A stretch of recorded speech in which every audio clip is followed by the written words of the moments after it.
Testing, a little bit of testing, making sure the volume levels are A-OK. Then once I hear they're okay, I'll invite everyone else into the room.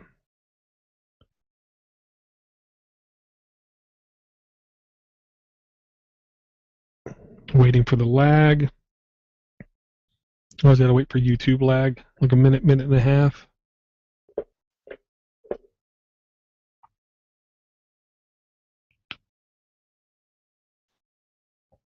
Should be coming right about.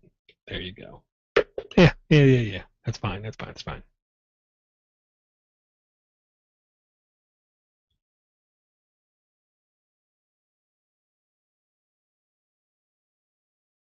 Would LastPass help you recover the password?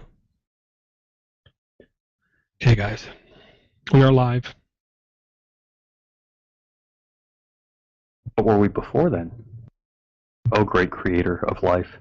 State of limbo.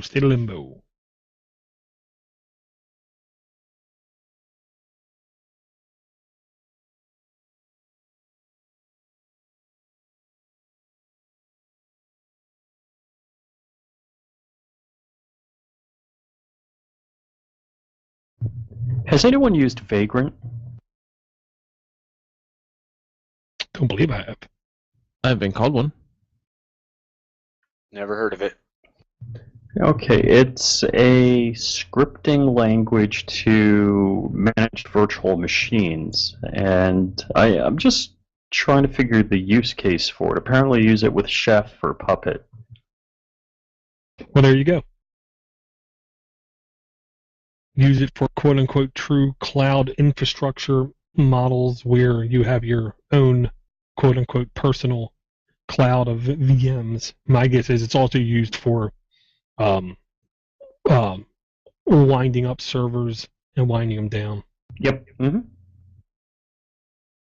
Yeah, you can create them, destroy them, halt them.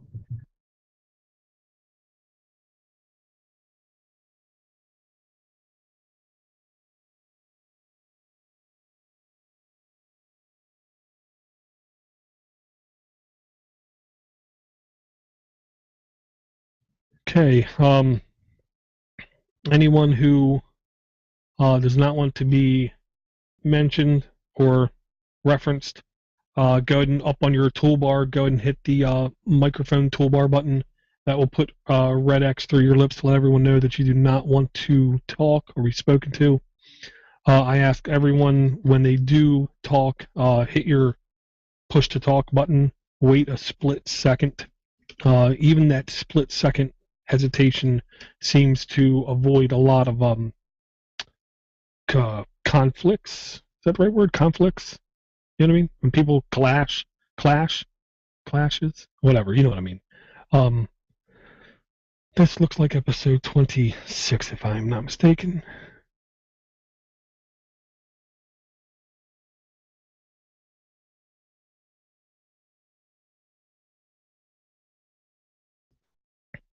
Hello, everybody. Welcome to Podnutz Meetup, episode 26. My name is DoorToDoorGeek, a.k.a. Steve McLaughlin.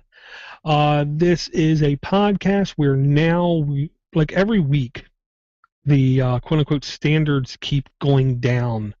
And I think that's why Flying Rich keeps coming out. He keeps waiting for guns to be okay to talk about, but that day has not quite hit us yet. Wait, there's a Linux-powered rifle. Yeah, but that's like 1 year old story, Rich. You gotta get something new, fresh. Raspberry Pi powered. Banana Pi powered. Oh, touche. Hey, joined here this evening, I have Flying Rich from Tilts. How's everything going, Rich? Very good. I've been working away on my Sunday, trying to keep things moving on my 9-to-5 job because I just didn't feel like I had enough done. And that is the exception of the rule there. Rich is a shining example of what the American workforce used to be like, in my humble opinion. Well, thank you very much. Old, white, you know. I kid. We're also joined by Key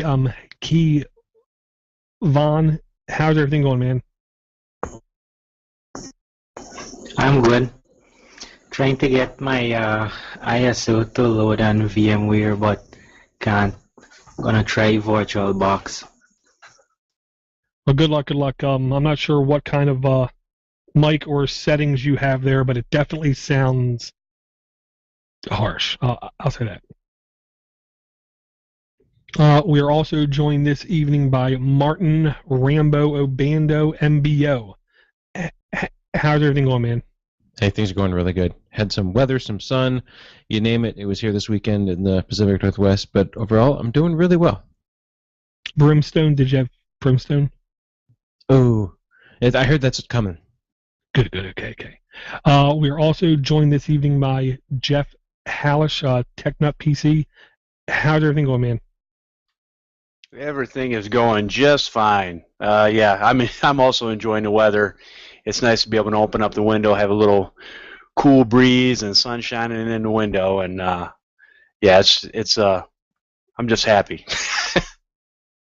Yeah, I'll say here it literally recently just happened where in the last week it went from crazy weather into a normaler temperature and climate, but we still had buckets and buckets and buckets of rain first half of the week. Here the last 2 days it's been much, much better.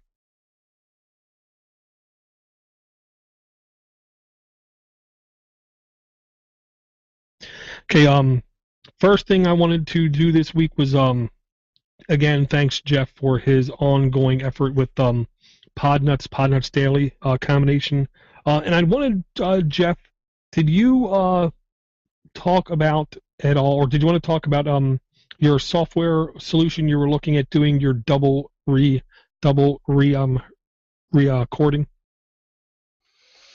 Well, yeah, one of the things that I had, for those of you that don't know out there, one of the Podnutz dailies that I recorded using an external recorder through my mixer, I lost one of the.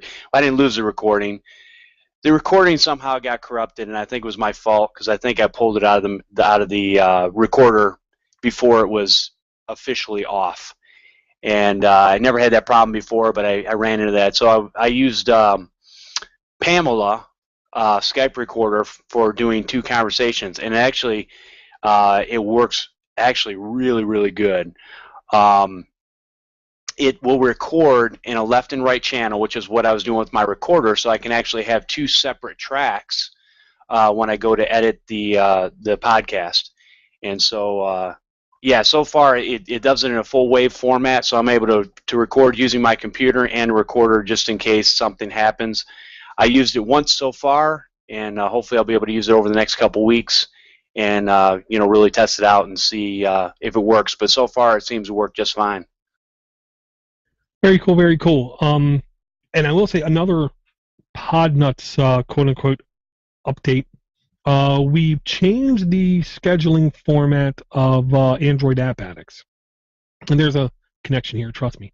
Android App Addicts is now going 7 days a week. We still record everything in just one night, but we don't now broadcast live. Steve was using Google Hangouts on air to do the double recording to use just in case everything just went crazy. He's now switched it over. We're not doing it live, so he needs to do a backup recording. He's using his Android device and a piece of software called Audio Evolution Pro, which he kind of got a little tricked, I'll say, because he didn't read everything right. There's the free demo version just to see if the software will work on your phone, and it did. So he went and bought the software. The software was like $7.99. Then after buying the software, he found out he had to buy another $8 bundle in order to get the USB audio drivers to make his Android device connect to his USB audio interface via micro USB. So now, sitting next to him while we're doing the show, he has his Android tablet cocked up, sitting in a stand, and he's watching the waveforms record as we're doing the show. So now he has a double recording again. And I will say, everyone out there doing any kind of recorded cast of any kind, you better have a double recording going on, or it will sooner or later come back to burn you.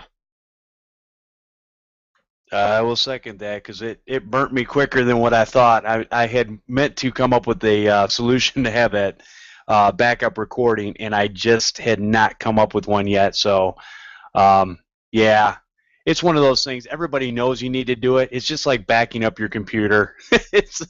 Except, when you record something and it's really good and you lose it, it kind of sucks. Yeah, and I will say that's one of the things I tried to emphasize when I did my podcasting talk. It is like backing up data because everyone thinks, well, I don't have to back up my data. It's fine. It's there. It's fine until the day you go there and it's not there. See, and you get that deep in your gut feeling of, oh my. Same exact thing when you lose a podcast recording because you stop and think. You never want to turn to someone and say, hey, Jeff, you remember that episode we recorded? Man, that was a really good episode. I thought it was really good. Do you mind doing it again? Because I kind of lost the recording. Yep, I've been there.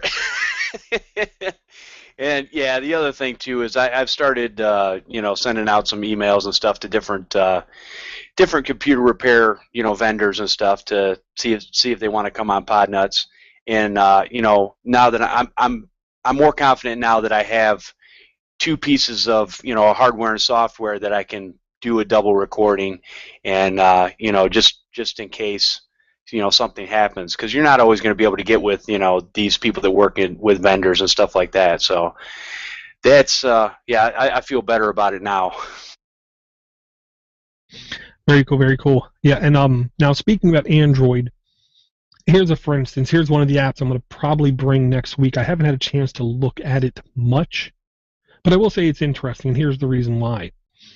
Everyone who has had a Windows computer in the last 10 years has probably heard of AVG. AVG was an antivirus company that literally went through the roller coaster of decent antivirus, horrible bloaty antivirus, decent antivirus, horrible bloaty antivirus, and it kept going back and forth, back and forth.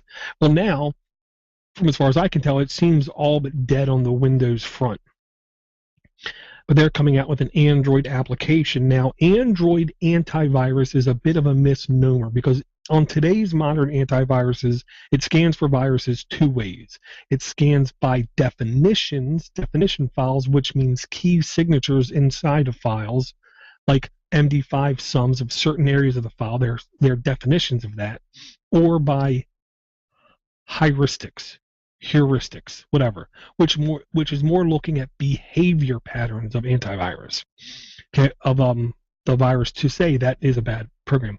On Android, there is only definition files, which means if you have quote-unquote viruses or malware, you simply download the source, change one bit, recompile it, upload it, and it's a totally different definition. It will not get caught. So there's no real AV on Android. It's all very flawed, very weak. This is an antivirus company, but they're not doing, per se, antivirus on Android. What they're doing is much more of like small business monitoring of phones and computers, to where hypothetically you could be the IT guy for a small enterprise of 5 people.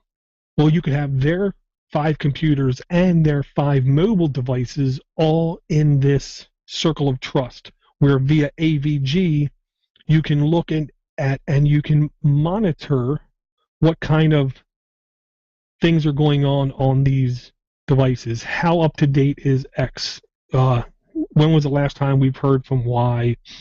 Can we look at the history, the storage, the data plan, all kinds of different stuff?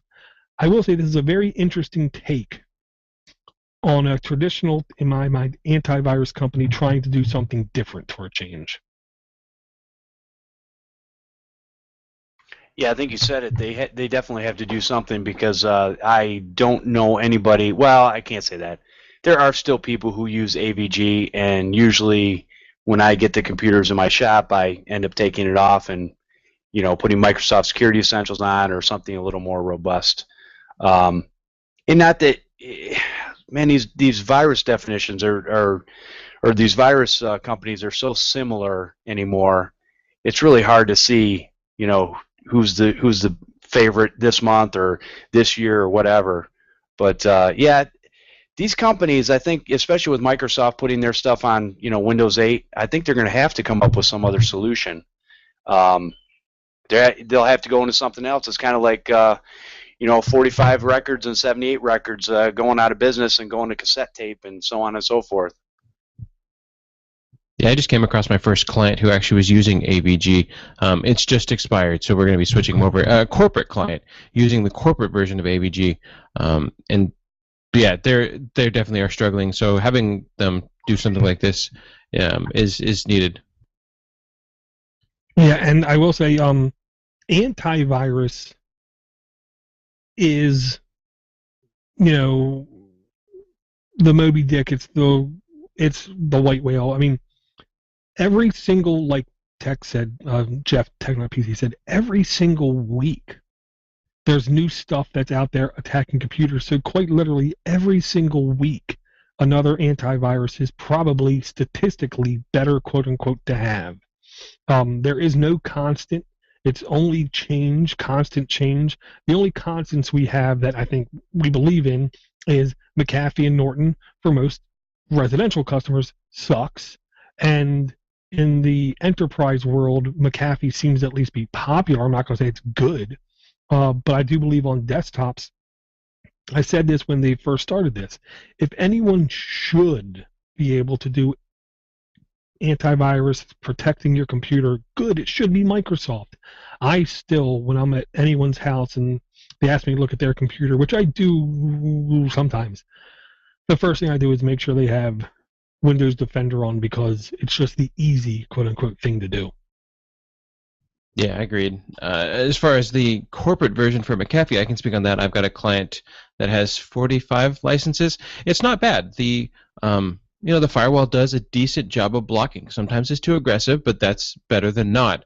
One of the things that I'm finding interesting about all of this antivirus stuff that's coming out and everything is that really how many virus outbreaks have we really had? This is more I feel like we're in a market more for malware, spyware, annoyances, ransomware than we are actually viruses. So we know we have to keep up on our antivirus software, but it feels like sometimes there's not a big push for malware bytes or other products out there that will actually protect you from what I think are more prevalent are the malware, spyware, annoyingware.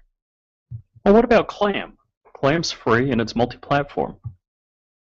It's also not very good. Their definitions are typically well behind. If you look at I'll get the name of the website. It's very hard to get totally impartial, bias, AV scan results, but there is, I know, one company out there that's been doing it for years and years and years and years, and Clam is always by the bottom of the barrel. Mm-hmm. Oh, before I forget, may the 4th be with you. Wow. I was going to say, antivirus. Somebody a friend of mine just beat up on me for having Microsoft Security Essentials on my bench machine for doing computer repair. Now, I'm going to lay it out here because I'm sure there's probably a bunch of people that are going to go, what are you doing, And here's the thing. I hook up many, many hard drives to that bench machine, and Microsoft Security Essentials are running on it. I have Malwarebytes and Super Anti-Spyware both licensed, and Microsoft Security Essentials has caught every virus that has been on an affected hard drive that has touched that machine. And the reason I say that is because 2 days ago I decided to download NOD32. I said, all right, let me see. So I uninstalled Microsoft Security Essentials, downloaded ESET's NOD32, ran a full scan on my system. The only thing it found was the tools that I use for fixing computers. Other than that, there was nothing on my C drive. So I'm like, you know what? Hey, maybe out of the box it doesn't do a great job, but you know what? What one thing out of the box actually does a great job? The first thing everybody does, I'm sure, is when you load antivirus up, first thing you do is download the brand new definitions for that day. So I don't know, and I agree with you, Martin, that there's not a whole lot of there's very few viruses I see. It is mostly malware and just toolbars and just little crapware and stuff like that. So I do see viruses, but they pop up, and usually whatever engine I'm running at the time takes care of it, wipes it out, or when I'm using the cleaning tools, it cleans it out. So that's what I've seen so far. Yeah, I'm looking at that site, or the AV. It's www.av-comparatives.org.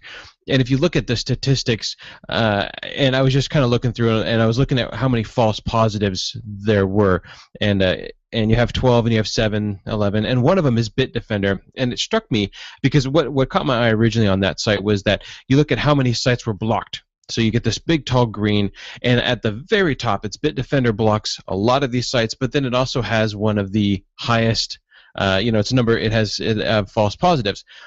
And it caught my attention because right now I have a client who sells a product, and they are having issues with certain vendors of theirs because their Bitdefender has locked onto their website, which is what I host, as being has viruses in it. So there's definitely false positives. So Bitdefender is stating that it catches a lot of them, but it also states they have false positives.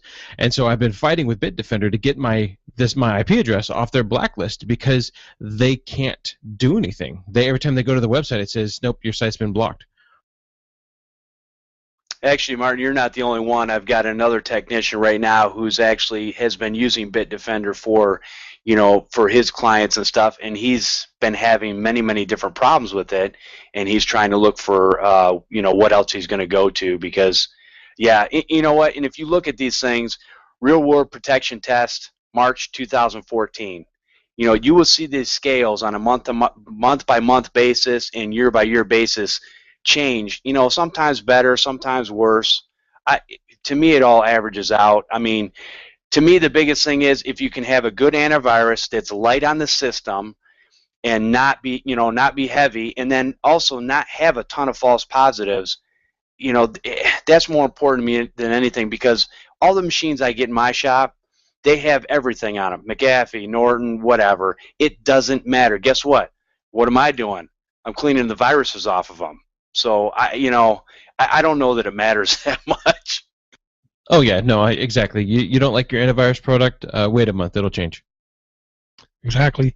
Yeah, and I will say avcomparatives.org. It's a site that's been around forever.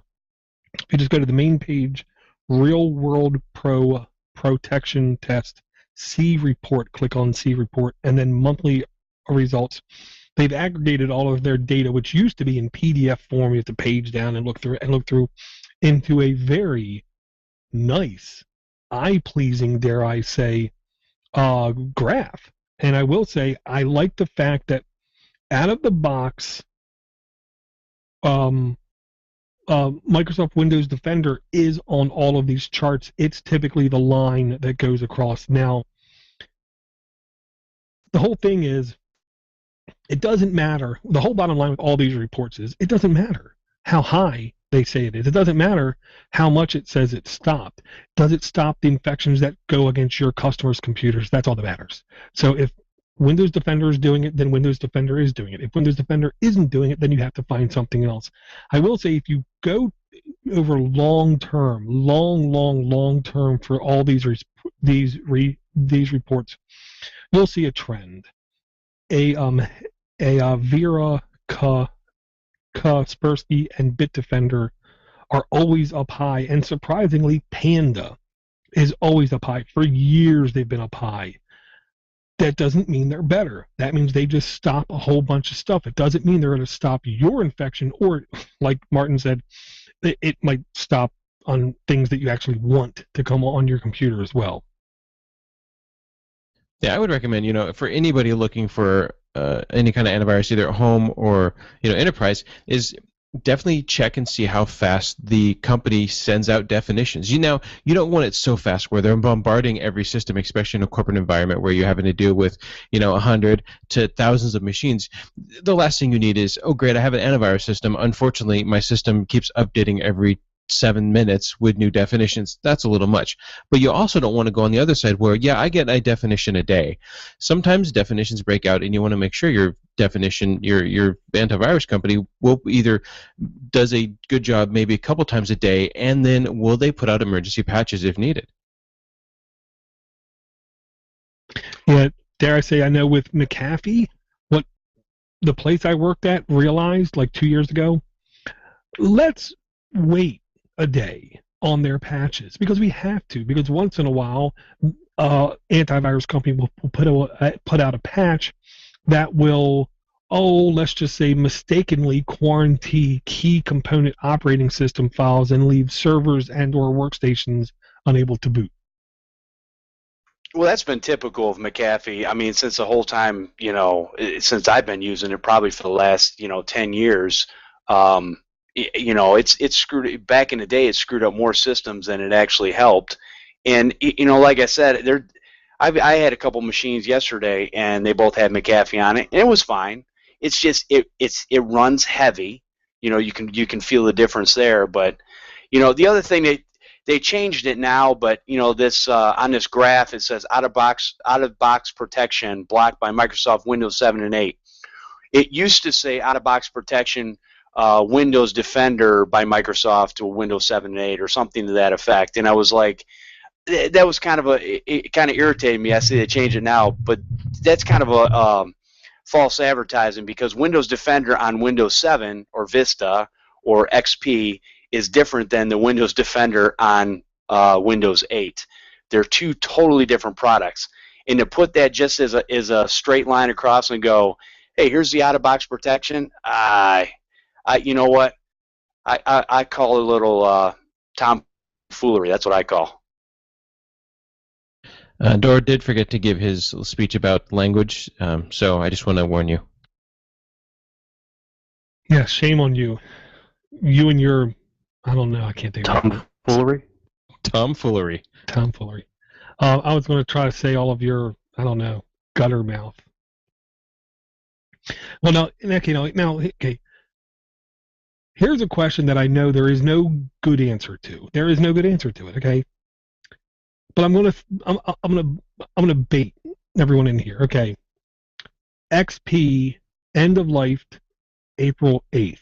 They were supposed to have Windows Defender protection, I believe, through June or July 2015, a whole nother year. Well, they didn't do that. Okay, so they turned their back, they lied to everyone about support and then pulled it back.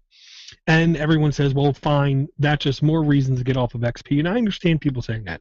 But now they put out a patch for Windows XP, and some people are saying it's a mistake that they did it. Dare I say, what do you guys think?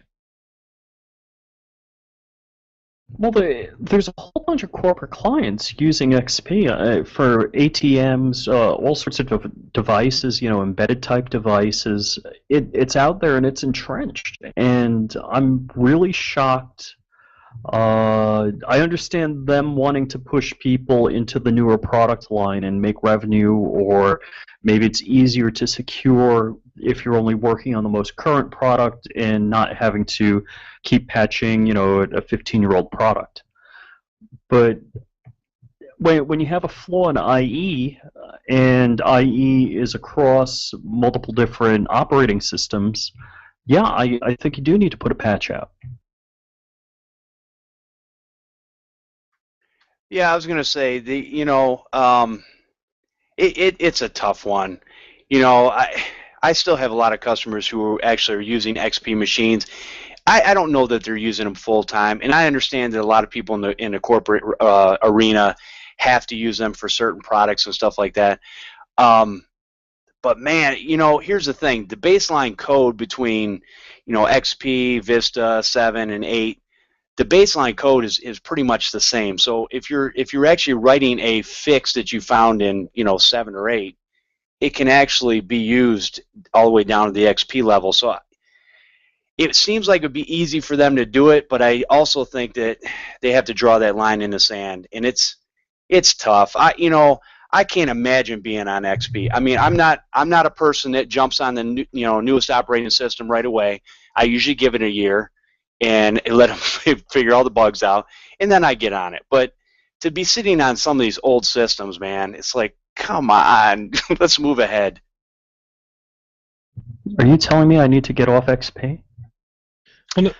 I'm not telling you anything, but yes, you need to get off XP. Well, okay, here's the dirty secret. Microsoft is not going out of their way to create any patches. They still make Windows 2000 patches. They still make Windows XP patches. The only difference is they don't release them to the public. They only release them to companies that are paying for that continued support. So they're already doing all of the work. Don't let anyone fool you. They're already doing all of the work. As a consumer, as an end user, I feel like them releasing this patch to the public is not a mistake. It's not a mistake at all. It's a good thing to do. It creates goodwill. It makes people safer, blah, blah, blah, blah. Yeah. If I was an investor to Microsoft, or if I was in the same type of business as Microsoft, I would say it was a horrible move because it's setting precedents that you said you were going to end support, but you really didn't because now you're releasing patches after the fact. I'm afraid there's going to be quote-unquote backlash. The next time there's another big vulnerability, somebody's going to say, well, they said they weren't going to do it before, they did it, so why don't they do it again? They should do it again. This is a really bad exploit. They just need to do it again. So I think they're setting themselves up to disappoint people in the future. Well, I think there's a lot of truth to that, Dora. And you and I have talked about this before that, if you think about, look at Steve Gibson. This guy's a security expert. He's still running Windows XP Service Pack 2. He couldn't get Service Pack 3 to load for whatever reason. It wasn't working with the software and stuff he was using, and he's been on that system for years. So he hasn't gotten an update in years, and he's still running that system, and he doesn't have a problem. You've told me before that what XP machine out there has not been exploited. What XP machine does not have viruses and malware and stuff on it? And that's what it's very easy to get that stuff, even with all the patches they've come up with. I think as we've gone to Windows Vista and 7 and 8, especially 8, I'm seeing a lot less, even malware and stuff like that, unless people are most definitely clicking on something and downloading it by accident. But I don't see a whole lot of malware and viruses on the newer systems. Well, all right. So somebody like me, I actually need Windows to connect to my office and work. And I'm running a Hackintosh, and I spin up a VirtualBox VM with XP in it, and I do not do anything other than connect to the VPN with it. So yeah, there are safe uses for it. Well, and I'll say this. I do agree with Gibson to a degree when he says old code, quote-unquote, is more stable code. It's had more time to be put through the ringer. It's had more time to be tested, and it's had more time to be patched. I agree with him to a degree with that. I will say, if you are a limited user on XP, which he said, and I agree with absurdly, the likelihood of getting an infection drops dramatically. Of course, the pain to an end user to being a limited account is quite painful. There's so much you just cannot do. I've told basically all of the people that I know that asked me about XP, I instructed them to install Sandbox IE, and I sent them a link to a YouTube video on how to set it up that someone else made, not me.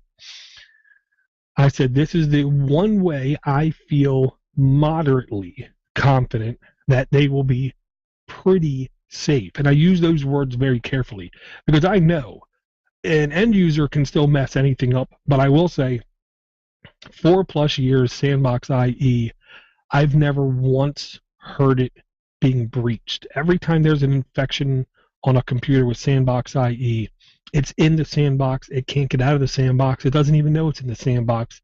And all you have to do is, quote-unquote, clear the sandbox, and the infection's gone.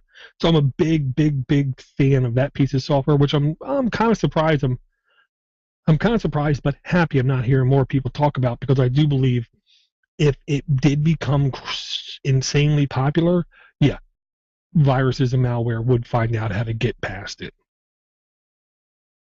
And I'll say this again, and a lot of people are probably going to poo-poo it, but basically, basically, I haven't had an infection on any of my machines since Windows XP, and I only had one, and it was because it was my own fault. It was an instant messenger. Somebody sent me something, said, "Hey, look at this car." I hadn't talked to the person in a while. I clicked on the link, infected my machine, pretty much killed my machine, and I had to reload Windows and all that. That is the last time I've had an infection or anything else. And even my kids and all the computers I got running here, nobody's had infections. I think my son might have by accident downloaded the Conduit search bar or something one time. And he's 9, and that's it. Well, that goes back to the whole thing about saying that really the lack of what I'm seeing, the lack of viruses and the increase of spyware malware. Oh yeah, and I will say there is ultra validity to that comment. Viruses are almost becoming passé because viruses don't quote unquote make you money if you are a author of it. The big things now is ransomware and types of malware that runs services on your computer seems to be the only things that are out there. I'm sure viruses do exist, and I'm sure like on routers supposedly there's a virus type behavior going on, but when I hear about actual stuff going on like Conduit, the more I look at it, the more it's not quote unquote a virus, even though some people might call it a virus. I think that's a term that now is just thrown around a little bit too easily. Yeah, because even if you think like what you were talking about, the virus on the router will virus router redirects your DNS. It's just redirecting your DNS for what? More money, for more click, cents per click type thing. Yeah, a lot of the toolbars and stuff like that, they're just, they're out there. They're annoying. They're not necessarily not legit. I mean, they are legit. They're just, unfortunately, they come with, hey, when I, download, my free DJ mixer, or, whatever, or Adobe Flash, Adobe Flash, whatever, any of this type of stuff, without unchecking those boxes, you end up loading that stuff up. The problem is, where it becomes a problem is that you have so many toolbars loaded in your machine that it clogs everything down, because basically everything is calling back to home and saying, hey, check this out, hey, check this out, and then your machine becomes really slow and very sluggish. But yeah, you're right. There's not a whole lot of viruses that I've seen. I do get them every once in a while, but not too much. Speaking of all those things that unblock or that you have to uncheck, don't mean to sidetrack this door, but there's a product out there we've talked about on Geeksters a couple times called Unchecky. I don't know if you guys have ever heard of that. No, I have. Go ahead. I was gonna say I have heard about it because I listen to Geeksters. I will say it has a great name. From what I get from it, it's an application that you run on your local machine, and when you install something like Flash, Flash will install the Chrome browser and Chrome toolbar and all that kind of stuff with it. This will realize that and uncheck those boxes for you. Frickin' love it. Yeah. Now, and that's one of the reasons for many years, people used to ride me all the time because I would download Adobe Reader, or whatever, Adobe Air, all these different programs. Part of the reason I was doing that back in the day was because these people were going to download this software at some point. It was never going to be updated, and I figured as I was fixing their machine, I might as well update it to the latest version, because even if they're using Foxit Reader or something like that, they're still going to get these other readers, and they're going to become unpatched, and they're going to become vulnerabilities in their system. So at least I might as well have a running, good version of it on there. Well, and now Foxit comes installed with Conduit, I believe. Yes, sir. Yeah, I did hear that the other day. I didn't really check into it, but that's pretty interesting. Yeah, I forgot all about it. I had some clients who were having PDF issues, took off Adobe, installed Foxit. Everything was working really smooth until about a couple days later. They're like, hey, things are just not running very well again. I go to look, and I'm like, oh, that's right. There's Conduit installed and all of this other kind of stuff. Yeah, that's not real good. Like I said, because they're not they're a legit company. They just do search and advertising, and that's how they make money. Yep, money makes the world go round. Yeah. Now I'm sorry, I completely forgot. Rich said, "May the Fourth be with you," and I totally forgot to mention this just because I have to, because it's geek cred, dare I say. I'm going to say to everyone who is new to this, I seriously believe the May the 4th thing is really not as old as some people might make you think. Maybe in deep communities it's been going on for years, but I seriously only think it's been going on for maybe 2 years, maybe 3 years at the most. But there was an announcement regarding Star Wars here in the recent news. The quote-unquote cast for the brand new Star Wars movie at least was partially announced, and supposedly Harrison Ford, Han Solo, Carrie Fisher, Princess Leia, and Mark Hamill, Luke Skywalker, are all cast to be in the movie. Just because it's a Disney quote-unquote J.J. Abrams thing, I think this is all a swerve, and it's still going to be a horrible movie, but this at least lessens one of my fears about the movie. Well, not only that, but you have Anthony Daniels coming back to play C-3PO, you have Peter Mayhew coming back to play Chewbacca, and you have Kenny Baker coming back to play R2-D2. I have to say, okay, so Dor, what makes a horrible movie? Because I don't know. Jar Jar Binks. Whatever. Anyways, the reality of it is, for me anyways, as I've gotten older, what I've noticed is I just want to sit and be entertained, and the more lasers and the more explosions and the more, funny, little side jokes and stuff like that, that's all I really want. A deep storyline and all that stuff, yeah, that's fine, but, I don't know. That's just me. Have you seen Sharknado? No, I have not. Yeah, it has everything but lasers. Sharknado 2 is coming, though. I'm going to have to watch it now. Yeah, I'll just say this. I'm terrified, and I've been, in my personal opinion, been proven quote-unquote right on this, because this is all personal stuff. I mean, if you like or not a movie, it's all a personal thing.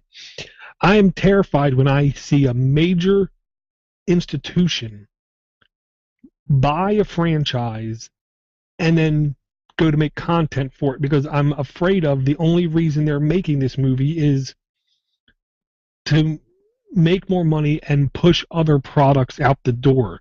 I like the idea of making a movie because I want to make a really good movie, which I know is it's not real in today's quote-unquote market, but I would love it if somebody at Disney said, I want to make a great Star Wars movie.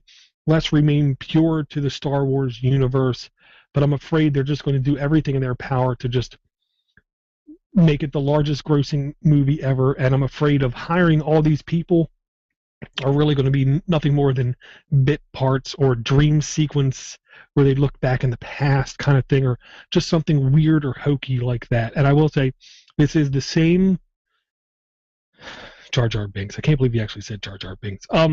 J.J. Abrams, I have very mixed feelings about. He's done some really good things in the past, and he's done some really bad things in the past. So I really don't know what to expect.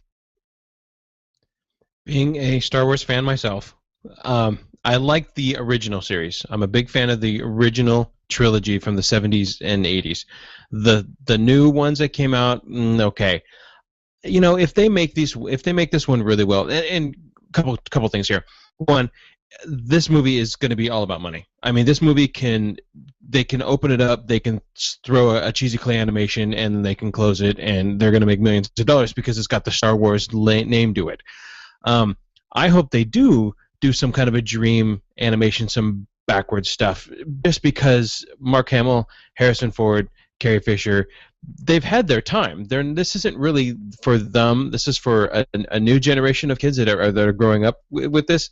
So, but I agree. I don't know how this is going to go. It could go either way with J.J. Abrams producing this.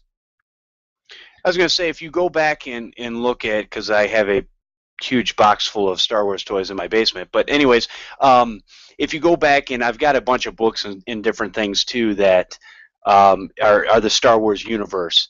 And actually, those guys they hang around for a very, very long time and grow old and still do things if you actually read in the series. So for them to be a part of it is actually, in my opinion, very believable. Now, do they always follow the storylines of the ways that they've taken these different book series and stuff? Probably not. They add stuff to, they take stuff away, but it'll be interesting. It'll be, I am a fan of the ones, in the 70s and 80s. Those were awesome. Way ahead of their time, especially the first one.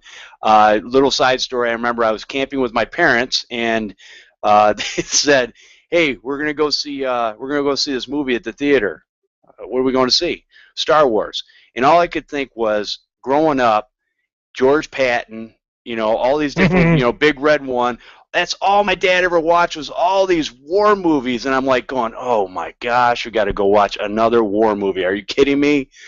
Man, but that was an awesome day watching that movie on the big screen and going, "Wow, that was really cool." Oh, yeah, and I will say I remember, like you, going in a station wagon to a drive-through to watch that first movie. And it big impression in my life. But I'll also say another key to me I found out later in life was everybody who worked on the set of that first movie cackled and laughed and made fun of everyone involved with the movie, saying, "You guys are stupid. This is never going to be a success. This is a waste of time. I'm happy I'm getting paid for this because this is the dumbest thing I've ever done in my life." And dare I say, no one is going to be like that on the set of this movie. Nobody. They're all going to be complete yes men. This is great. This is fantastic. This is great. This is fantastic. Just saying whatever they have to keep their job. And I'll also say this. I'm a little genuinely worried having the guy behind Star Trek being behind Star Wars. These are two childhood universes of mine that were never meant to have any interaction whatsoever with each other. And this, to me, is a colossal collision of universes. I don't care if he's just a producer or director. This is wrong. He should not be involved in both. This is a conflict of interest as far as I'm concerned. Preach it, brother. Preach it. You got me on the segue there. I was just going to bring up Star Trek. The original series didn't have that much gravitas for its day when it was in live production. It only went, was it 2.5 seasons? Yeah.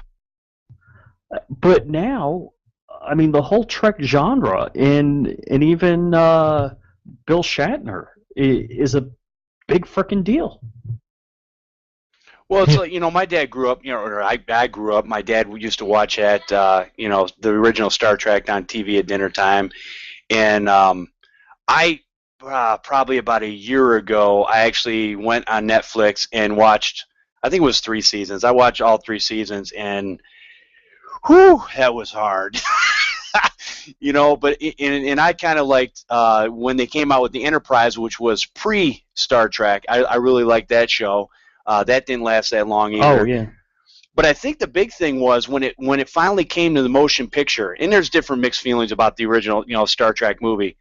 But man, I remember again going and seeing that at the movie theater, and that was kind of a big deal. And it was kind of like this old, and I really didn't know the old series except for maybe a handful of shows, and it was awesome. But that's kind of where it went, and now they're adding all these different, newer movies and kind of just rewriting some of the old ones and trying to mix some of the old ones in. It's really kind of weird.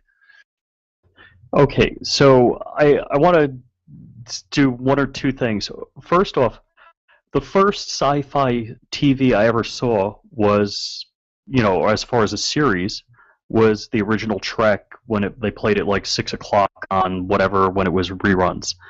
So, yeah, the foam boulders, the Gorn, the whatever, I didn't know anything about acting or what a set should look like or reality. So that was my baseline. I knew Doctor Who from the BBC was worse, but that was my baseline. Now, I want to give them credit where credit's due. All of the women that are shot in solo shots on the original series, they had a hair light, they had a soft filter, And there are actually some interesting life lessons in the original Trek, and not so much in the newer series. Exactly. Well, see, and here's the whole thing. When they announced the new Star Trek movies coming out, I knew in my mind it was going to be a horrible, miserable fail. And it's because of this. And I even said this to my wife, who didn't understand what I was talking about, but that's okay, because she's my wife. I love her. The original Star Trek series, the essence of what Star Trek was back in the day, every show was an ordeal with morals, ethics, cultural differences, race relations. It was always about issues with people going on. And I knew the new Star Trek was just going to be pew, pew, pew, pew, boom, ping, ping, ping, ping, boom, and that was it. And I was right. That's all it was. And that's all this other one, this next one was. And 5 minutes before the episode ends, they're going to remodulate the frequency and fix the problem in the episode. Yes, exactly. And to be honest, back in the day, Star Wars was all about a kid going through his quote-unquote thing, growing up and becoming a man. That's what it was. It was all about a kid going through his turmoil, becoming a man. And I knew when they made the episode 1, 2, and 3, it was going to be nothing like that whatsoever. And I knew that beforehand, so I was almost accepting of it. But then Jar Jar Binks came around. Well, don't forget about the 20 minutes of learning how to be a Jedi. Yeah, well, and the fact that they took the mystical stuff away from the Jedi, and they said it was due to what was it called, like the little life forms in your cell, Midichlorians. Midichlorians. Oh dear, man! Talking about kill a franchise in one line. Okay. Now here's an example. I want to say. Here's an instance of where I really do like J.J. Abrams. If you have not seen it, I encourage you to at least try to Netflix it or whatever. Look it up, Hulu Plus it, or whatever. Almost Human. Almost Human is it's a series where the guy who plays Bones on the new Star Trek movie is the main actor, and the other lead actor is basically an android or a robot in there, and it's basically a cop drama, dare I say.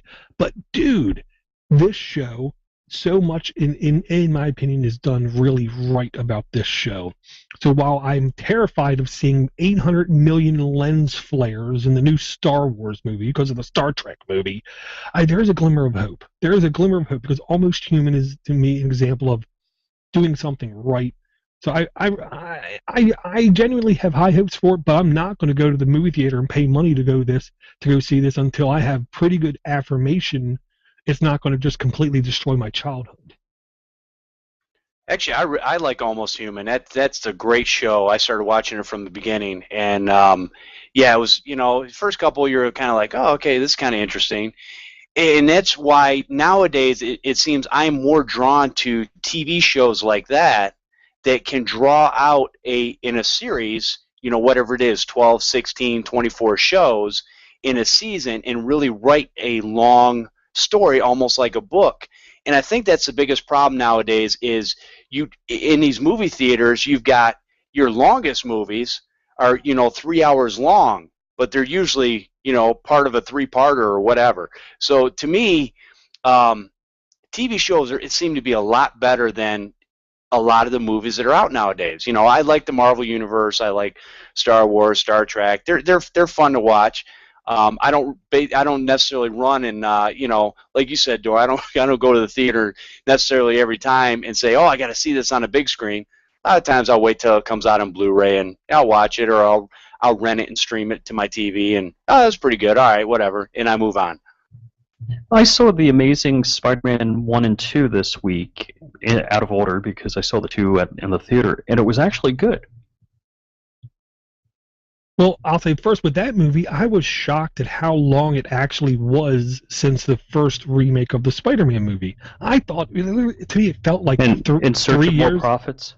Well, yeah. It felt like it was only like 3 or 5 years, but it was seriously like 10 plus years. It was 10. And, they did a reboot on the Batman, and I liked it, but and they did follow the genre. They changed a few things. The new Trek movie, they just destroyed Vulcan, this, that. They did a whole bunch of crazy stuff. There are movies that I could go on for a long time pointing fingers at, but the Total Recall remake.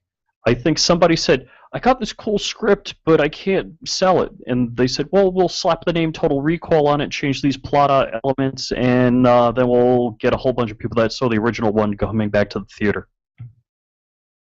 Yeah, I will say the first Star Trek movie, I appreciated how they basically were able to instantaneously, 2 minutes into the movie, change the entire universe to a degree. I thought that was interesting. It was at least interesting. The lens flares, though, gave me a friggin' terminal headache, it felt like. As somebody that worked professionally in both photography and video, you avoid lens flares. You do not want that occurring. Why do you synthetically put it in? I don't know, I can't explain, but I will say you mentioned Doctor Who, so I'm going to have to mention this too, which I saw today, and it literally, I can't say anything about it except my mind's blown. The Idiot's Guide to Dalek Repair? No. Doctor Who star Matt Smith. Matt Smith was the latest Doctor Who, who was there for, I think, 3 seasons. And to be honest, when he first got there, I had no idea who he was. And I watched more than a couple episodes with him, and I thought he did a pretty dang good job. He did a good job. He did a good job acting. Well, there's now a report that came out today. Doctor Who star Matt Smith will be in the new Terminator movie. There's a new Terminator movie? Yeah, to both those. New Terminator movie and what? Yeah, I'll say this. When I think Terminator, I do not think skinny guy talking with an English accent. The two just don't jive in my head. And it's a reboot. It's a Terminator reboot, so they're basically starting it all over. Oh, can't we come up with something new? In search of more profits, Hollywood. I want to see a new Star Wars movie. Now, I want to. I don't know if we bake this topic too far and need to stick a fork in it. But when you think about the original 3 movies of Star Wars, the Care Bear episode was kind of rough, and it's analogous to the last 3 movies with the Jar Jar Binks character. What does everybody have against Jar Jar Binks? I don't like Roger Rabbit without Jessica Rabbit. Mm-hmm. Come on, that was a classic movie. Well, I'll say, now that I know, Jar Jar Binks was not the worst part of that movie. Are you kidding me? Everything else was the worst part of the movie. The fact that the storyline didn't make any sense, the fact that there's way too much talking in it. I digress. I understand why they put Jar Jar Binks in. Jar Jar Binks is there to try to appeal to the younger kid audience, to draw in a new audience. Just like the Care Bears. Right, so I understand him being in the movie, but I will say, I can never remember the name of it. It's a YouTube video where the guy basically watches the entire movie. The Phantom Edit. And he goes through why the movie was so bad. There's so much bad with that movie, I can't explain it. And then when it's on, sometimes I sit down and I watch it again. Maybe I'm a sadist, but I do, and I don't know why. Sure, we could fix that. Just don't use TV anymore. If you get rid of TV in your house, you're not going to sit down and watch it accidentally. Well, that will be followed up by a divorce. Oh, yeah, I don't have a TV here, but my wife and daughter do. Yeah, but I digress. And no, Rich, Hollywood, when you want them to come up with a new idea, when they do come up with a new idea, it probably will involve Stone Cold Steve Austin in some bad movie or something. I don't know, because it seems like nothing's original. You got to realize that there's a corporate formula to movies. Do you want to get just the geeks out? Do you want to get the geeks and kids out? Or do you want to get the geeks, the kids, and their girlfriends out? So you make it a tech thing, and you throw Roger Rabbit in there, and you throw a love story, and now the chicks are happy, the guys are happy, and the kids are happy, and everybody goes to the movies and spends money and buys popcorn and soda. That's good, Rich. That's good. That's exactly what it is, too. It's exactly that, and that's why a movie doesn't live and breathe on its own. It's not its own entity. It's not from the writer's inspiration. What was the Billy Joel song? He's the entertainer, and he had a song, and it was great, this, that, and then they cut it down to 309 because that's the time it's got to be a hit song. You're not writing Paradise by the Dashboard Lights. and DJs only put that on when they're going to take a crap. Oh, no. Come on, I miss the days of Jam on It. 8 minutes Exactly. and 37-second song. Nucleus. I will say, when I think something quote unquote original, I still don't even know if it is original, but like the Incredibles, the animated movie with the coach guy's the voice. I don't know if that was original, but dude, I know it seemed original, and it seemed like a dang good movie. Those seem to only come out like once every 5 years. Well, I saw the second one. Gru, what is the movie? Oh, Despicable Me. I saw Despicable Me too. I haven't seen the first one. See, I like those, and I think Pixar comes out with some pretty decent movies. All right, so they Yeah, I did agree Toy with that. Story 1, 2, and 3. I remember really liking Toy Story 1. I don't recall if Toy Story 2 and 3 were just rehashes. Ooh, speaking of rehash, don't watch. This gets the official Flying Rich do not watch. Anchorman 2. Loved Anchorman 1. Unbelievably hated Anchorman 2. I'll just say there's no way I'm ever watching Anchorman 2. I'll just say that. I think I got it from Redbox, and I was mad to pay the $1.30 for it. Okay, I will say this. I'm going to put a link to a video here in the chat and in the notes. It's a 12-minute video. Sorry, my audio wouldn't stop working. It's a 12-minute video called The Pixar Theory. I highly, highly, highly, highly encourage everyone to watch it. I will say this. It's just a theory. There's no quote-unquote fact in it, but it's a very interesting view on the Pixar universe. In fact, dare I say, a little bit amazing on the theories of how everything is conjoined, how it's all in one universe, we just don't know it. And it's all in one timeline, we just don't know it. But then if you listen to this 12-minute, there'll be a couple of things that make you say, oh, wow, that makes sense. Oh, wow, that makes sense. Oh, wow, that makes sense.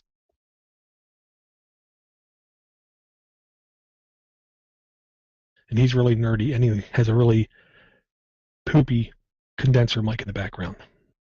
I do remember watching this and thinking these are pretty cool. Anytime they can, you watch it from, from beginning to end. Well, not from beginning to end, but anytime they can tie all the movies together, it is pretty cool. If you look at some of the other movies, you'll see a lot of the number A113, and it could be anywhere from a train to a door sign to something like that. And that was one of the major colleges that has an art program on it. Room A113 was where a lot of these graphic designers and the people who do all the animations and stuff learned their skills. And so in a lot of these movies, you're going to find a kind of an homage back to their original roots. Oh, that's pretty cool. Yeah, I enjoy the Pixar movies. My kids like them. But yeah, I think I watched the first Toy Story and really liked it. Second one was okay, and I haven't seen the third one. Now my kids watched it. I think we have it here, but there's just some of those movies when it gets into the second or third one, I don't ever make it to it.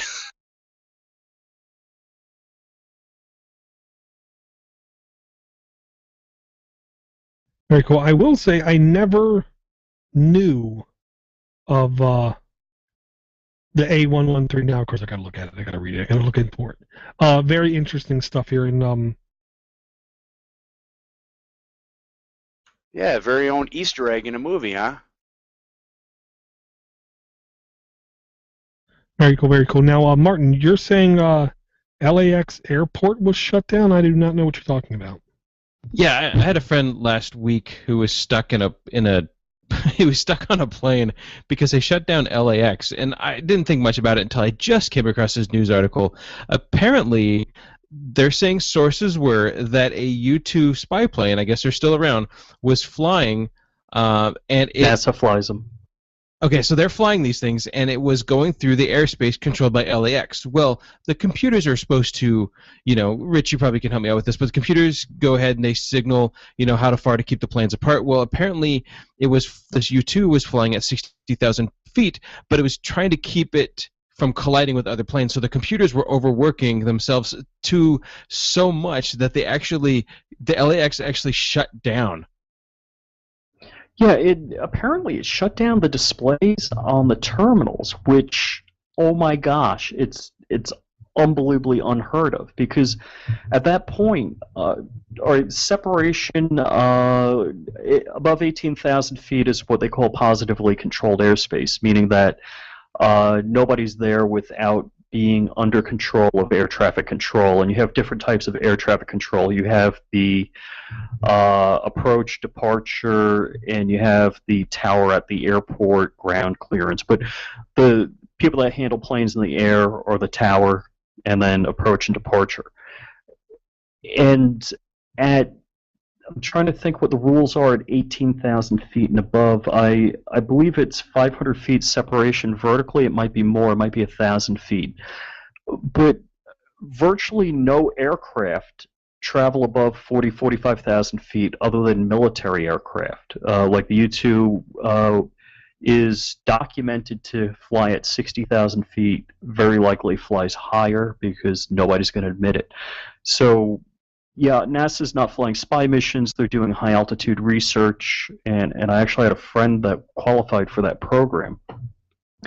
But it's shocking to me that both being a pilot and a computer programmer, that there's no difference between separation at 20,000 feet, 30,000 feet, 40,000 feet, all the way up to 60.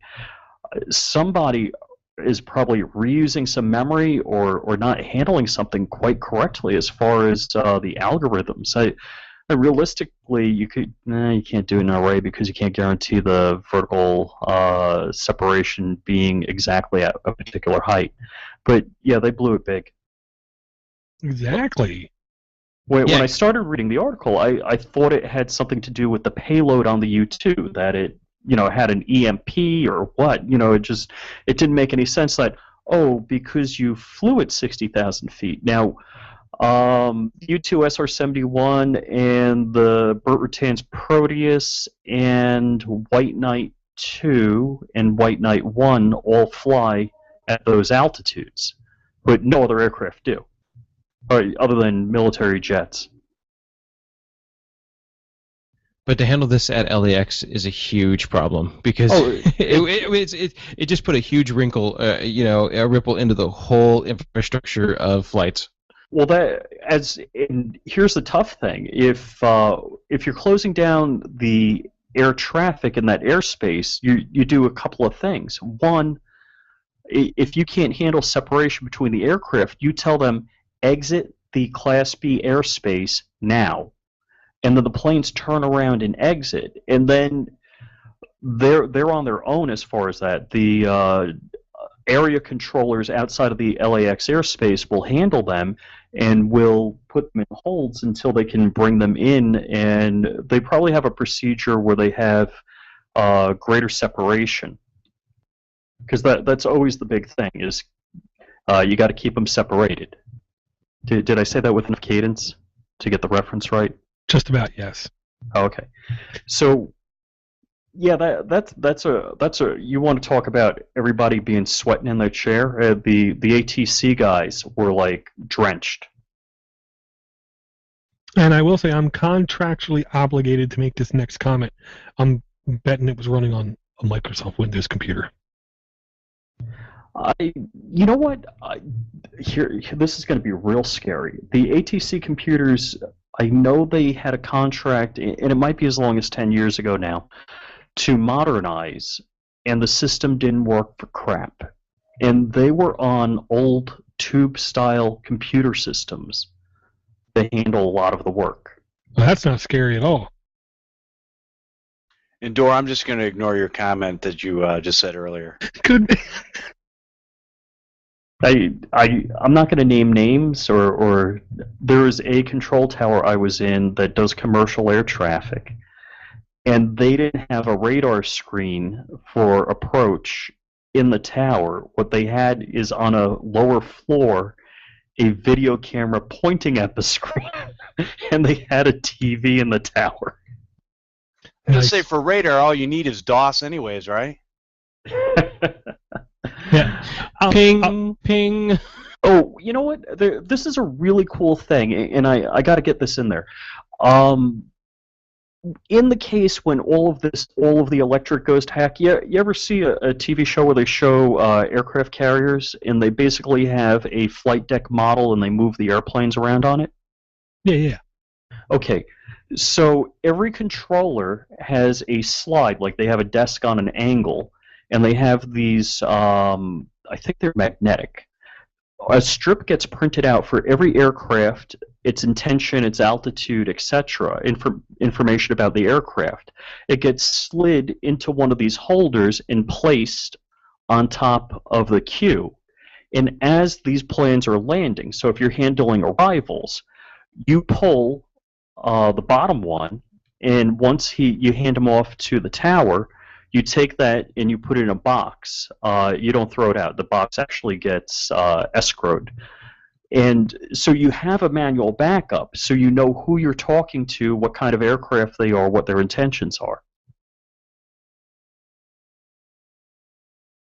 Yeah, I want to say I remember seeing that somewhere, and I don't remember if it was a real air traffic controller or if it was a movie, but I do remember them having the main screen in front of them with all the information of all the planes, and on the side they had a physical hard list next to them where they could shift things up and down and get rid of them. All I know is that is one complex job. I don't care how you do it. Are you kidding me? When they give you instructions, and you know, I'm on email list for aviation, so there's one that came out a week or so more ago. It was a YouTube video, but it just was audio. And the ground controller at JFK, and don't let it sound like I'm making fun of these guys. These guys work their tail off. Apparently got all screwed up with about 6 airplanes where they were because they're like multiple same company airplanes getting moved around, and he's like, all right, we're starting all over from the beginning. And he like did 3 takes at it before he got it right in getting all the aircraft sequenced and placed where they need to go. And then this past week, there was an Air China where the ground controller is saying, have you been cleared to the gate? And the Air China plane, you know, it's got to be a 747. It's got to be a big plane, you know, one of the larger ones. He says, okay, Air China cleared to gate. And it's like, no, that's an interrogative. Have you been cleared to your gate? Yes, Air China, clear to gate. It's like, and it was like 4 or 5 times they went back and forth. But yeah, these guys work damn hard, have a really hard, stressful job. And you know what, as a pilot, when you're getting some complicated taxi instructions, or the other thing I'll give them credit for is as a pilot, you know the controller's voice, and you know if he's really good at his job, and they know your voice, and they know if you're really good at being a pilot. So they know if they can give you complex instructions or not, and how you can handle things. So it's always good being familiar with them, and that's why wherever I am, I like to go up in the tower and talk to the guys and get friendly with them. Yeah, and I'll say, if there's any system that quote-unquote moves slow, you know, that doesn't get a lot of updates, that moves slow, that has old technology in it, to be honest, this harkens back to Steve Gibson saying old code is more stable.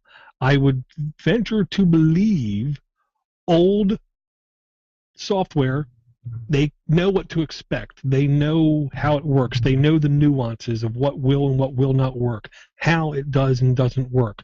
So I can understand air traffic control systems being on old stuff. I wouldn't want them to get quote-unquote updates and patches every week. That would literally probably give me a coronary. So I posted into the chat the picture of what the paper strips look like. Well, I also posted too. Oh, you beat me to it. No, my picture was a little bit different.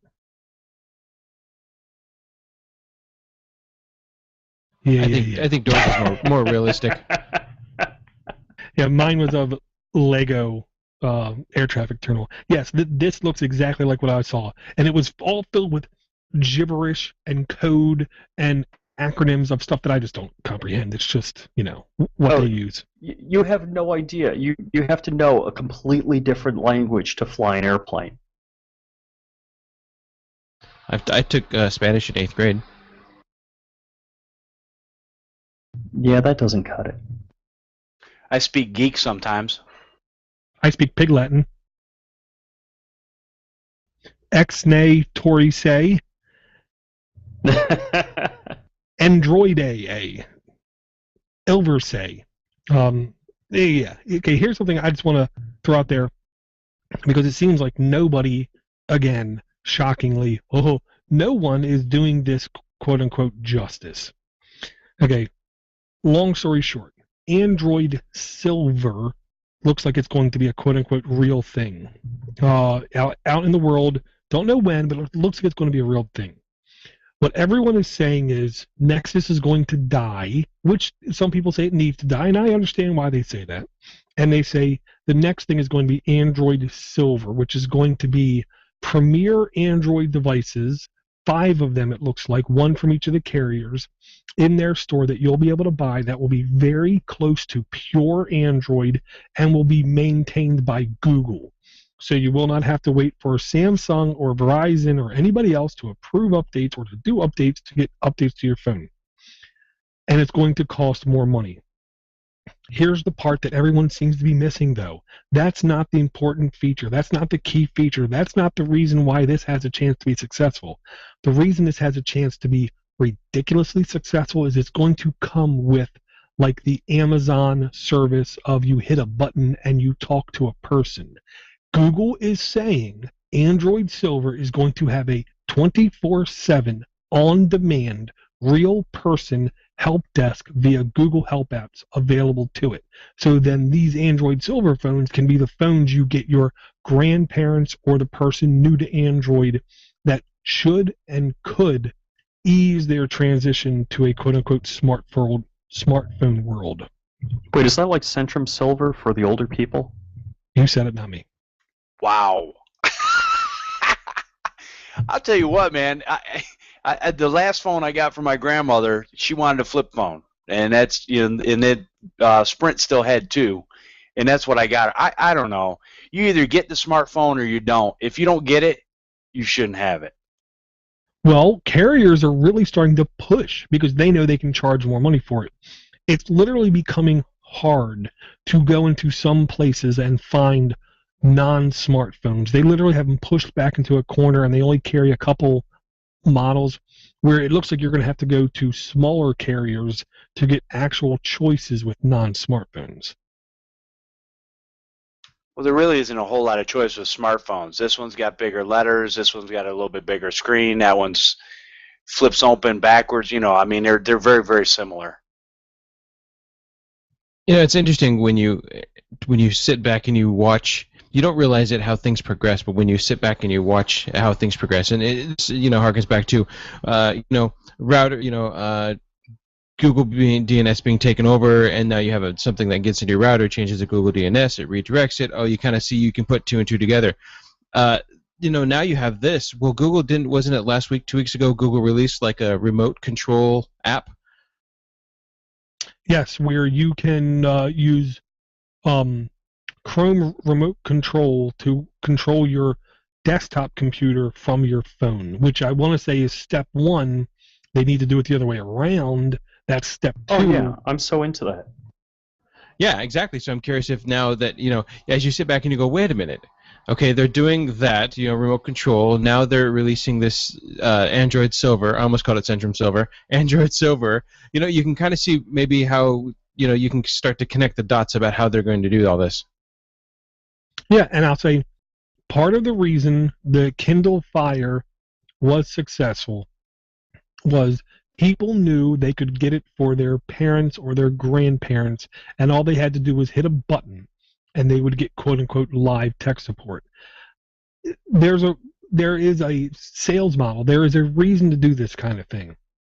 I will say I would be tempted to get the phone just because it's more of a Nexus type experience. I don't even care about the on-demand support, and I don't care if they farm the support out to normal non-Google employees, as long as they do a good job, as long as they know the operating system, and as long as they can help people get their issues resolved.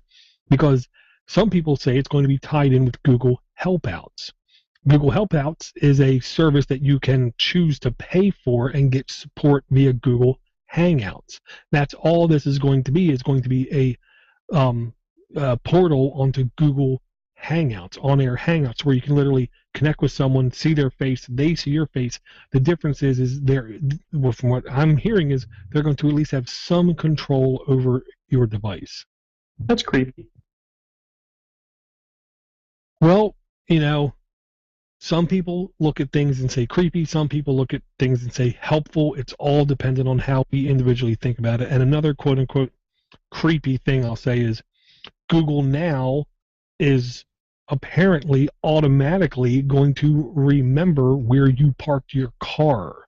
So if you are in a car, moving, stop a car, walk, it's going to realize you just quote-unquote parked a car. And when you come back to that area, it can actually notify you and say, okay, your phone is 300 feet in that direction, kind of thing.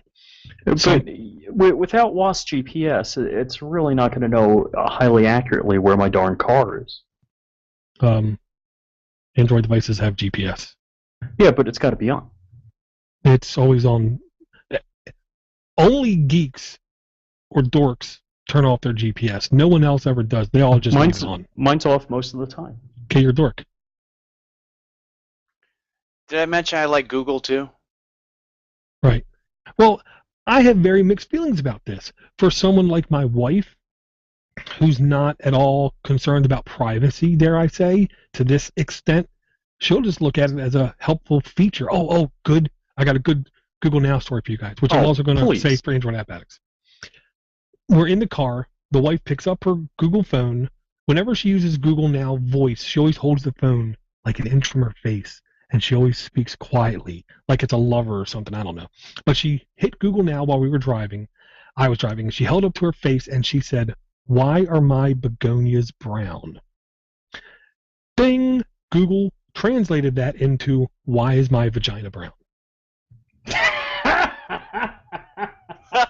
Oh, wow. So I'll say right now, I don't think my wife likes Google. Well, I got to tell you, it was pretty creepy. Maybe somebody that wasn't a techie would be like, "Wow, this is great." But I don't know how long ago I started using Google Now, but the first time I went back to Florida, I land, I'm at the airport, I'm still on the plane, I turn the phone on, I'm texting to the gate. It pops up and says, "It's 22 minutes to your address in Florida." I'm like, what? Yeah. I was just really flabbergasted. I've seen it make some screw-ups, but that one, it really nailed. Yeah, mine lets me know every day, how far it is to work, and if there's any, any traffic or anything like that that's going to take me longer, so I know when to leave my house. Right. Yeah. And I'll say I understand the creep factor. I think what's going to happen is, do people find it more useful, or do people find it more creepy? Like this parked car thing, dare I say, more people are going to probably find it useful because everyone has heard the story of, I parked my car, I went into the mall, I came out, and I quote-unquote couldn't find my car. And I'll say I went to work, parked my car, walked, the eighth of a mile to the building. Later that day, I walk out, and I've literally circled the parking lot twice looking for my car, and it's not because I didn't know where I parked. I was looking for the wrong car. I was looking for my car, and I drove my wife's van into work. Ah. Ouch. I remember an app back when Android first started, I think, or back when I first got my Android phone, I guess. There was an app that came out where you could, when you get out of the car, you can press a button. It takes basically a snapshot of your GPS or where you're at, so that when you come back out of the mall or wherever you're at, it will lead you to the car. But you had to manually do it, so I never used it. Exactly. And I will say the best features that come out on Android were apps or hacks or root apps 1 year, 2 years, 3 years ago kind of thing. That's where dare I say, like Twitter and the retweet. The best stuff comes from outside of the company that they just bring into the operating system. Mm-hmm. Yeah, I'd agree with that because they're going to see, the usage case for things like that, and how much people want that type of stuff. I mean, to me, GPS is very useful. To be honest with you, I think even in today's day and age, if you shut the GPS off, I'm pretty sure your phone can be tracked unless the battery's pulled. That's correct. Now, and I couldn't tell you how many times I've said this. Both of my cars, my GMC has OnStar, which has a GPS and a cell phone that'll transmit data, and my Genesis Coupe has a GPS, and it doesn't do voice, but it has a cell phone and it will transmit data. Along with that, the Easy Pass, my cell phone in my pocket, and if I buy gas at a gas station, yeah, the darn government knows exactly where I am. Oh, I forgot license plate scanners. You also you might not even know about tire pressure scanners are also very popular. No frickin' way. Yeah, if you get off any exit ramp on any big highway, you see a box typically off the road like 8 to 10 feet. That's a tire pressure scanner. And I'm assuming each tire pressure transmitter has a unique ID? Very unique ID, yes. So you get that, and you scan a license plate, all of a sudden you know the tire pressure frequencies, and you know each individual. Well, and I'll say this. Go ahead and turn off the GPS on your phone. It's pointless, because cell tower triangulation and wireless triangulation can be more accurate, because they're not prone to weather conditions as much as GPS. Yeah, and it comes back to one of those things. I mean, if you're concerned about any of that type of thing, I guess my advice to people is don't use it. Go. I mean, we all grew up in an age where we didn't have cell phones and we did just fine. I think nowadays a lot of things that we use are for convenience sake, and I think we find it more useful than creepy overall. I was sitting here thinking about it, and I think one of the things I would probably be a little concerned about is the computers in your car. If they're starting to be remote controlled for this, that, and the other. Could somebody take that over or a plane or whatever? Could somebody take that over and do something nefarious with it? That type of stuff would kind of bother me. As far as where I'm at, I don't care. Come get me. Yeah, and I kind of feel the same way. Like, so my friend's like, wow, you're pretty out about firearms. I'm like, I blog about it, I this about it, everybody knows. I'm not worried about it. They know I'm out. But yeah, it's getting kind of a little creepy about all the data they're collecting about you and how much they can mine and how marketable that information could be. See, I look at it like this too. I think one of the things that I think about over time is, number one, I don't hardly look at the ads that are thrown to me when I'm on the internet or on my phone or whatever.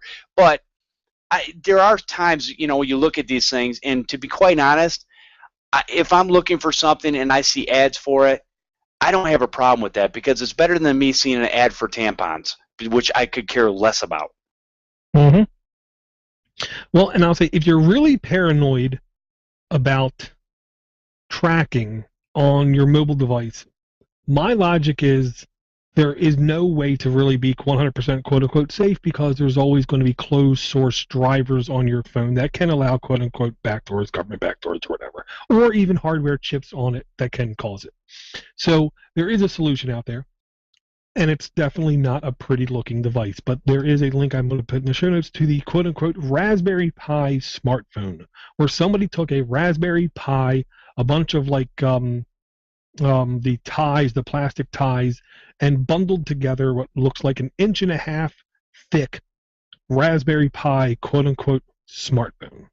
So you don't think in the firmware for the cellular portion of that there's anything going on? I honestly can't say, but I know if I'm building this device, I'm going to look at it versus buying a phone and I just get this black box. Each wheel of each vehicle transmits a unique ID, easily readable with off-the-shelf receiver. Although the transmitter's power is very low, it's still readable from a fair distance using a good directional antenna. Holy frickin' cow. I wasn't lying to you, Rich. Hey, I was going to say, too, stuff like this, it's like, number one, where the parts manufactured? China. Texas. China. Yeah, sure. Regardless of where it's manufactured, doesn't really matter. But it's manufactured in China. There's nothing manufactured in this country. Exactly. T-shirts. They're made in China too. They're silkscreen in this country.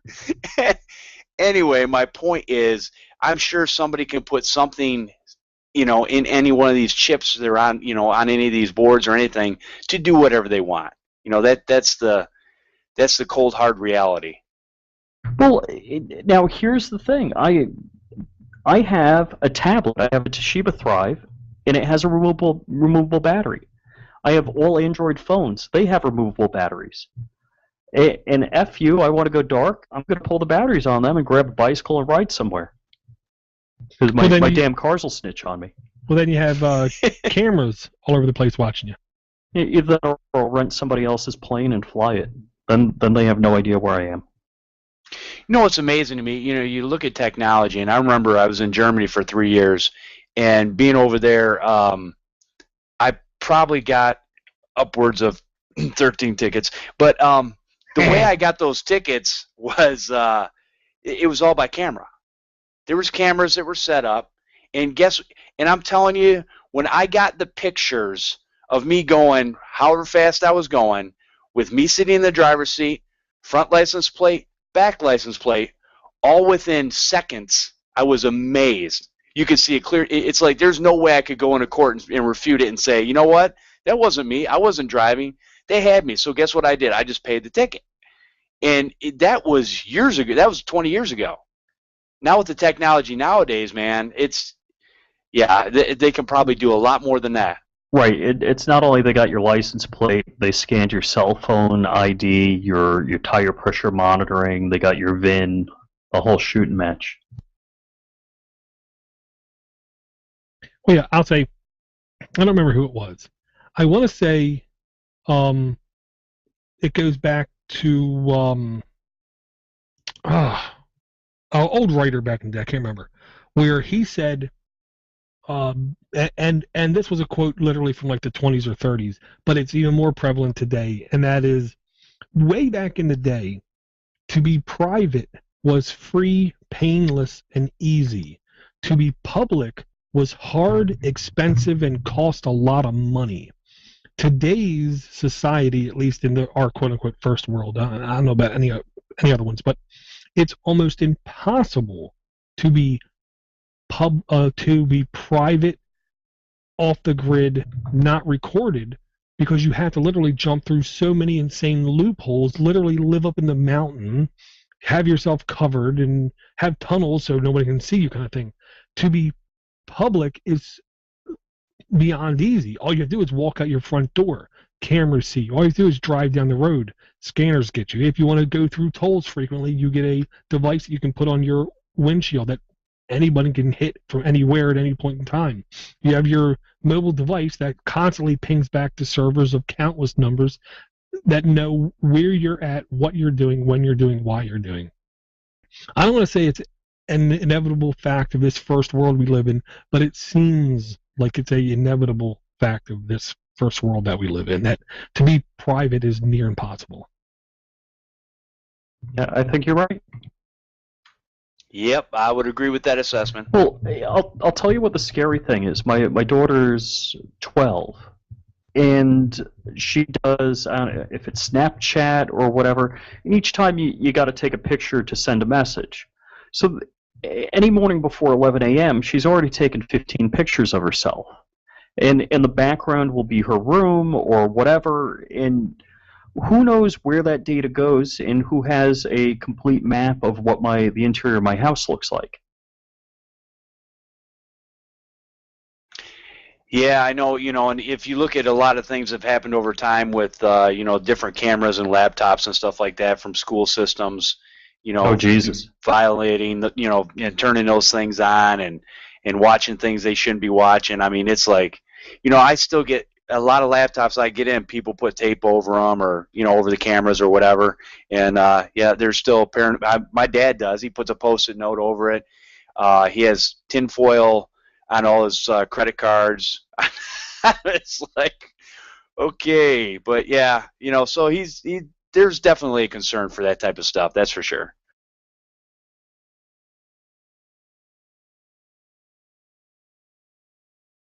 Yeah, I'll just say, I'm not going to say it's good or it's bad. I'm not going to say it's getting worse or whatever. I'm just going to say we all do have choices that we make every day. If we really, really, really wanted to be completely private, there are things we can do to do that. The convenience that also comes with a lot of these things we have just makes it too alluring, dare I say, for people to choose privacy. It's just too easy to be public. I mean, look at the number of people who are on Facebook every day putting very personal information out there. Oh, absolutely. Or, what they just had for a snack. Exactly. Bacon. Ice cream.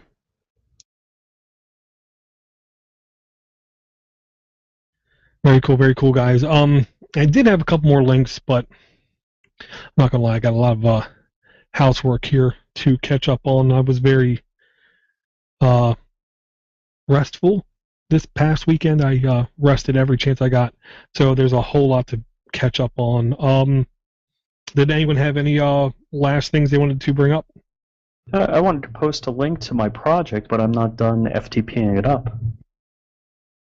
But I did submit a talk to Ohio Linux Fest for open source Cold Fusion, and probably in a few minutes, and you can include it in the show notes, is I'll put my first pass on a open source virtual machine for developing Cold Fusion. Very cool, very cool. I will say, anybody who's not in the enterprise, Cold Fusion is still real, still used. By a lot of places. Yeah, by a lot of places. I'm not going to say it's to the level of COBOL in obscureness, but I will say the pay for Cold Fusion people seems to only be going up and up and up because it seems like people are offering less and less training for it. Well, and you're giving me the segue into this, and you know what? I'm doing really darn good programming Cold Fusion, and if I can help other people out by learning a skill, that's really what my goal is to share and to give back. Yeah, because I will say there is a angle on niche or niche, whatever, programming. There are companies, institutions, and entire ecosystems of businesses out there that will not want to move off of something because it quote unquote just works. And just like COBOL, Cold Fusion, there's going to be a market for it for the next probably 8 to 10 years with ever increasing paychecks involved with it. Now, if you pick up today and you want to learn Cold Fusion, as long as you go into it knowing it's going to be quote unquote ended of life in the common vernacular in business of America sooner or later, and if you're okay with that, you can definitely make a lot of money between now and then. Okay, this is probably a silly question, but what exactly is Cold Fusion?